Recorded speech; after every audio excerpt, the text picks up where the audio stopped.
Shalom. Hari ini kita akan menunjukkan kitab Bilangan pasal 23, teksnya ayat 1 sampai 15. Dan sudah dibagi dua paragraf.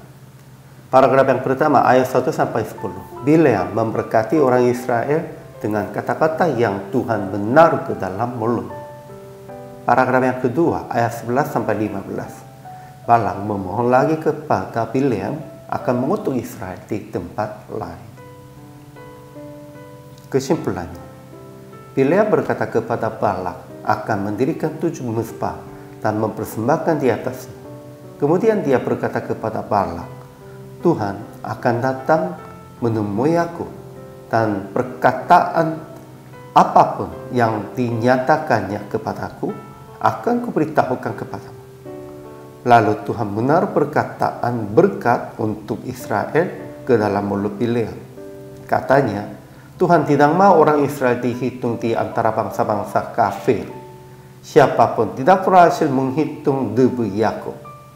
Namun Balak yang telah mendengar perkataan ini mengajak lagi Bileam akan mengutuk Israel di tempat lain.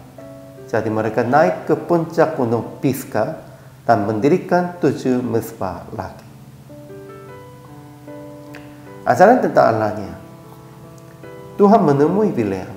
Kemudian Tuhan menaruh perkataan ke dalam mulut Bileam dan berfirman, kembalilah kepada Balak dan katakanlah demikian. Itu supaya menegur Balak dan memberkati orang Israel. Bukan hanya nabi atau hamba Tuhan. Semua orang percaya harus berkata hanya kata-kata yang Tuhan menaruh di dalam mulut kita. Ajaran tentang manusianya. Pertama, Bileam berkata sesuai dengan Tuhan menaruh perkataan ke dalam mulutnya. Balak, Raja Moab, katanya, kutuklah Israel. Bagaimanakah aku mengutuk yang tidak dikutuk Tuhan? Tuhan tidak mau orang Israel dihitung di antara bangsa-bangsa kafir. Siapapun tidak berhasil menghitung debu Yakub.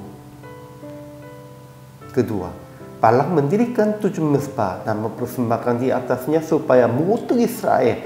Dia fokusnya hanya mengutuk Israel. Tetapi Balak mendengar teguran dan mendengar berkat tentang Israel saja. Kalau begitu, ya harus berhenti. Namun dia mengajak lagi Bileam untuk mengutuk Israel di tempat lain dan naik ke puncak gunung Pisgah. Aplikasinya. Pertama, jangan mengutuk siapapun dengan mulut Anda. Tetap memberkati semua orang. Sebab Tuhan telah memberkati segala manusia sebagai ciptaannya. Ya, sebenarnya semua manusianya, semua ciptaannya Tuhan kasihi. Sehingga kepada siapapun tidak boleh mengutuk. Kedua, segera berhenti hal-hal yang tidak sesuai dengan kehendak Tuhan. Ingatlah, kalau usaha berulang-ulang, itulah melawan Tuhan. Sehingga kalau sudah sadar, ya itu tidak sesuai dengan kehendak Tuhan, segera berhenti. Inilah orang percaya. Akhirnya praktek hari ini memberkati untuk sesama yang sedang dalam pertengkaran. Dan gantikanlah kata-kata kutuk dengan kata-kata berkat. Dengan percaya bahwa akan dibalik kata-kata itu kepada Anda. Harus ingat dan melakukan sesuai dengan demikian itu.